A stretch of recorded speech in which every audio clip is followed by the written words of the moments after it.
আজকের লেকচারের টপিক হচ্ছে ইমোশনাল ইন্টেলিজেন্স। খুব গুরুত্বপূর্ণ একটা টপিক। পাঠ্য বইয়ে খুব বেশি যে পড়াশোনা করেছেন এটা আমি এক্সপেক্ট করি না। সো আমি একটু ইন্ট্রোডাকশন দিয়ে স্পেসিফিক টিপসে যাব।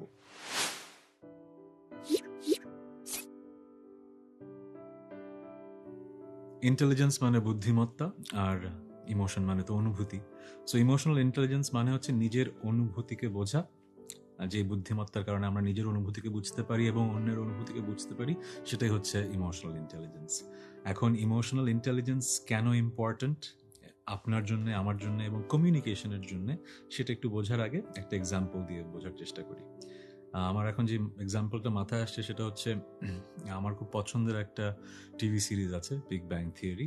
সেই সিরিজে একটা ক্যারেক্টার আছে শেলডন কুপার। যারা দেখেছেন তারা জানেন যে ভদ্রলোক খুবই বুদ্ধিমত্তা সম্পন্ন একজন মানুষ, কিন্তু সোশ্যাল সেটিংয়ে তার সোশ্যাল ইন্টারাকশনগুলো খুবই অদ্ভুত। তিনি আসলে বোঝেন না কার সাথে কিভাবে কথা বলতে হয়, এজন্য উনি বারবারই সবাইকে অফেন্ড করার মতো কথা বলেন, আর ওইটাই একটা কমেডিক এলিমেন্ট হয়ে যায় প্রত্যেকটা এপিসোডে। সো যারা এই সিরিজটা দেখেননি তাদের একটু বোঝার জন্য আরেকটু এলাবোরেট করি।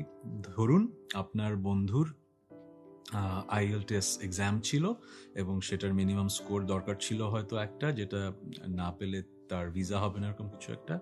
সেই স্কোরটা হয়নি এবং সে খুবই মন খারাপ, তার অনেক স্বপ্ন ছিল সে বিদেশে যে পড়াশোনা করবে, সে কান্নায় ভেঙে পড়ছে।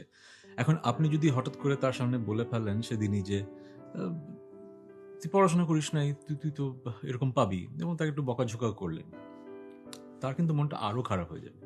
তার যে অনুভূতিটা, খারাপ একটা অনুভূতির মধ্যে দিয়ে যাচ্ছে, সেটা আরো খারাপ হবে। অথবা যদি আপনি এভাবে বলেন যে আরে এটা নিয়ে এত মন খারাপ করার কি আছে, দেশেই থাকবি, দেশের জন্য কাজ করবি, এটা নিয়ে এত মন খারাপ করার কিছু নাই। সো আপনি তার অনুভূতিটাকে ভিত্তিহীন ভাবছেন, তাকে ইন এ ওয়ে অপমানিত করছেন। সে অপমানিত হচ্ছে, তার এমনিতেই খারাপ লাগছে, আরো খারাপ লাগবে। সো আপনি আরেকজনের অনুভূতি না বুঝে যে কথা বলছেন, যে একটা মানুষকে হার্ট করা, শুধু হার্ট করা না, তাকে কোনোভাবে হেয় প্রতিপন্ন করা হতে পারে, তাকে কোনোভাবে অবজ্ঞা করা হতে পারে, সেটা নেগেটিভ ফিলিং দেওয়া। মানে আপনি আপনার অনুভূতিও বুঝতে পারছেন না যে সেটা কিভাবে আরেকজনকে এফেক্ট করছে, তার অনুভূতিটাও বুঝতে পারছেন না। তার মানে আপনার ইমোশনাল ইন্টেলিজেন্সে একটু ঘাটতি আছে। সো ইমোশনাল ইন্টেলিজেন্সটা বাড়ানোর জন্য আমরা কি করতে পারি, সেটাই আজকের লেকচারে আপনাদের সাথে আমি শেয়ার করব। আপনারা আমার ইমোশনাল ইন্টেলিজেন্স নিয়ে যদি আমরা কথা বলতে চাই, আমরা যদি আমাদের ইমোশনাল ইন্টেলিজেন্সকে স্ট্রং করতে চাই, তাহলে আমাদের 4টা কনসেপ্ট সুন্দর করে বুঝতে হবে। প্রথম হচ্ছে সেলফ অ্যাওয়ারনেস, তারপর হচ্ছে সেলফ ম্যানেজমেন্ট, এরপরে সোশ্যাল অ্যাওয়ারনেস, আর রিলেশনশিপ ম্যানেজমেন্ট। শুরু করি সেলফ অ্যাওয়ারনেস দিয়ে। সেলফ অ্যাওয়ারনেস হচ্ছে আপনি আপনার নিজেকে কতটুকু চেনেন। নিজেকে বলতে নিজের অনুভূতিকে কিভাবে আপনি লালন করেন, ধারণ করেন, প্রকাশ করেন, সেটা কি আপনি আদৌ বোঝেন কিনা। আমরা অনেকেই ভাবি হয়তো আমি নিজেকে চিনি, কিন্তু আসলে সবাই যে চিনি ঠিকভাবে তা কিন্তু না। ওভার দি ইয়ার্স আমরা নিজেদের চিনতে থাকি, বিভিন্ন এক্সপিরিয়েন্সের কারণে মনে হয় যে আমি তো এটা ভুল চিনতাম নিজেকে, আমি তো আসলে এরকম না। সো আসলে চেনার কিছু এক্সারসাইজ আছে। সো আমাদের এই ভিডিওর সাথে একটা লিস্ট অফ ইমোশনের স্কোর কার্ড যাবে নোটে, ওইটা যদি একটু দেখে ফেলেন, ওইখানের একটা এক্সারসাইজ আপনি করে ফেললে নিজের ইমোশন নিয়ে আপনি একটা ধারণা পাবেন। ব্যাপারটা এরকম হবে, ওখানে বেশ কিছু ইমোশনস আছে, আপনার নিজেকে রেট করতে হবে 1 থেকে 10 পর্যন্ত। মানে আপনাকে জিজ্ঞেস করা হচ্ছে যে আপনার রাগ কেমন। আপনি তো আপনার নিজেকে চেনেন, সো 0 থেকে 10-এর মধ্যে আপনি হয়তো দিলেন 4 বা 3। অথবা আপনাকে জিজ্ঞেস করা হলো আপনি কতটা ঈর্ষাপরায়ণ, আপনি লিখলেন যে 5। সো এরকম অনেকগুলো ট্রেটে আপনি নিজেকে নিজের জাজ করবেন, স্কোর করবেন। তারপরে আপনারই পরিচিত একজন মানুষ, যিনি আপনার ধারণা আপনাকে অনেক ভালো চেনেন, এরকম একজন মানুষকে বলবেন যে আমাকে একটু হেল্প করো, আমাকে স্কোর করো। সো একটা তো আপনি নিজে স্কোর করলেন নিজেকে, আরেকটা ওই মানুষটা আপনাকে স্কোর করবে যে আপনাকে খুব ভালো করে চেনে। এরপরে দুটো কম্পেয়ার করবেন, কম্পেয়ার করে দেখবেন কিছু কিছু পয়েন্ট কাছাকাছি।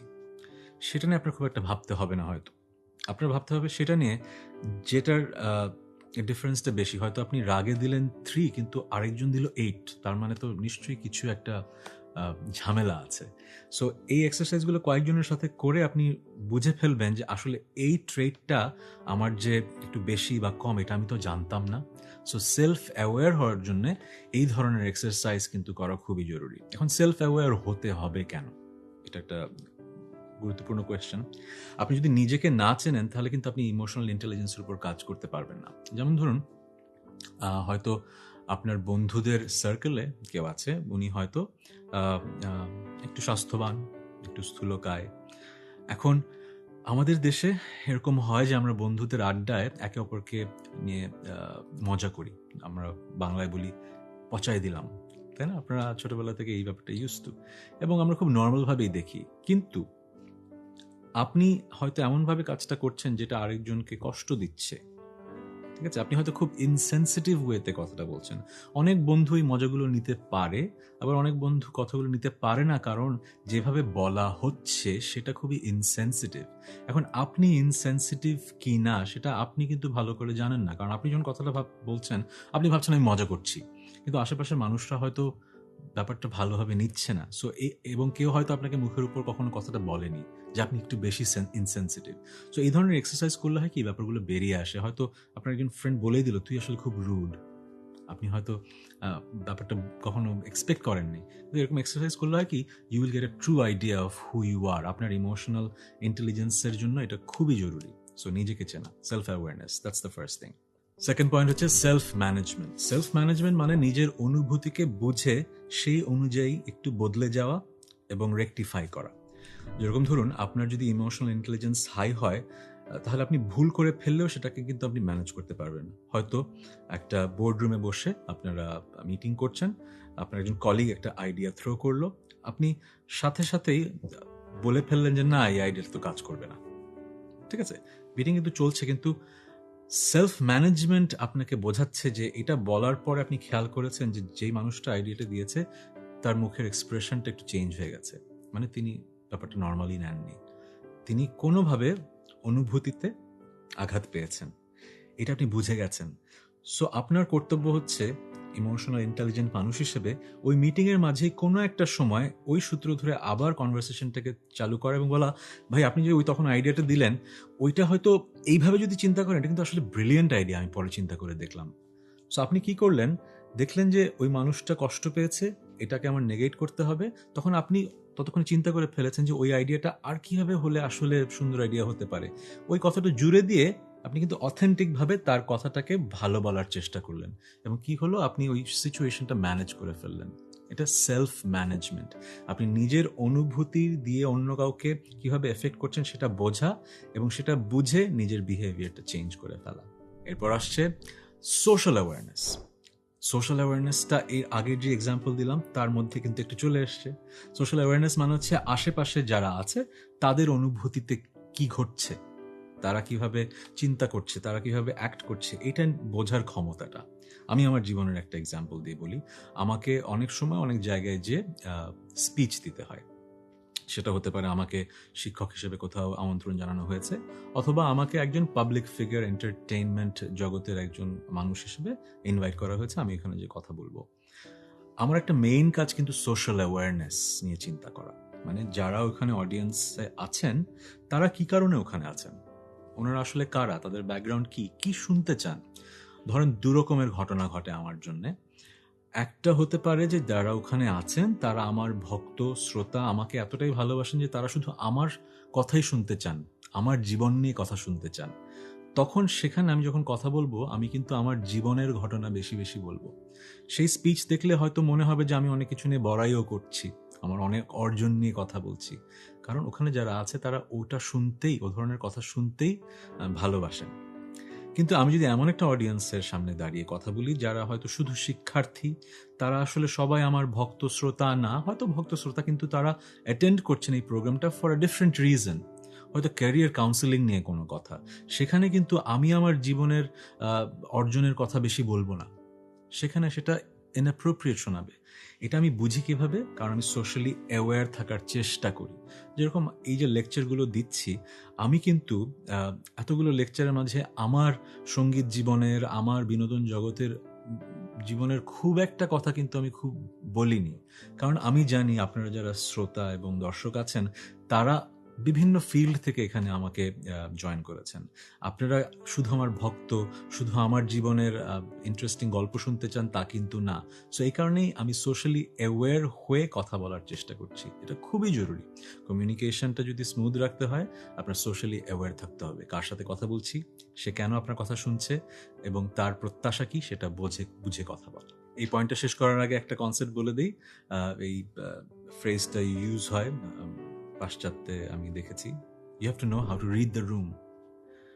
রিডিং দ্য রুম মানে হচ্ছে কি, আপনি কোনো ঘরে প্রবেশ করলে যারা আছেন তারা কারা, তাদের মেন্টাল স্টেট কি, তাদের অনুভূতি কি কাজ করছে, তারা কি বিষয়ে কথা বলতে চায়, কি সে ইন্টারেস্টেড, এটার ফিলটা নেয়াকে বলে রিডিং দ্য রুম। সো আপনি যদি রিডিং দ্য রুমের এক্সারসাইজ করতে চান, কালকে থেকে শুরু করতে পারেন। যেখানেই যাবেন প্রথম 1-2 মিনিট আমার কথাটা চিন্তা করবেন, কি I am trying to read the room. এখানে কারা আছে, তাদের মনের অবস্থাটা কি, কি বিষয়ে কথা বলা যায়।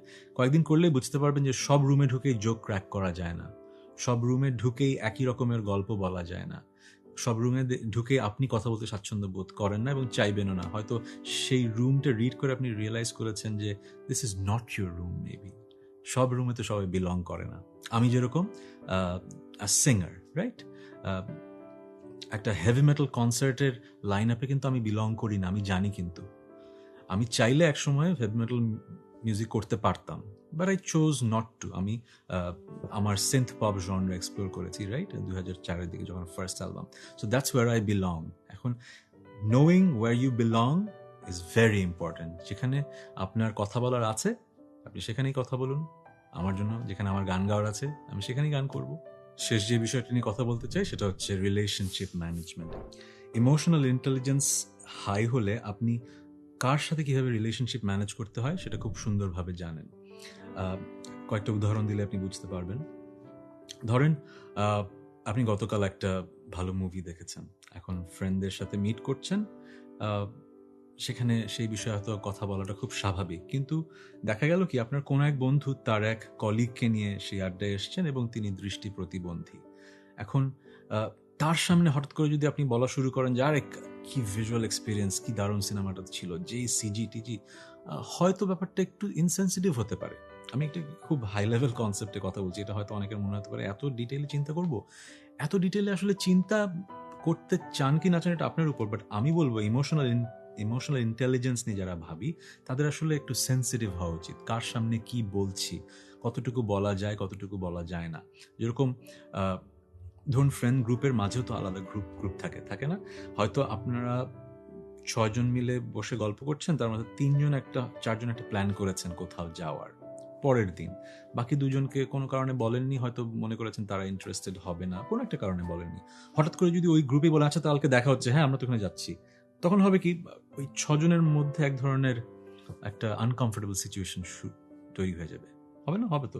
এরকম সিচুয়েশন আমার লাইফেও ঘটেছে, আপনার জীবনেও ঘটেছে।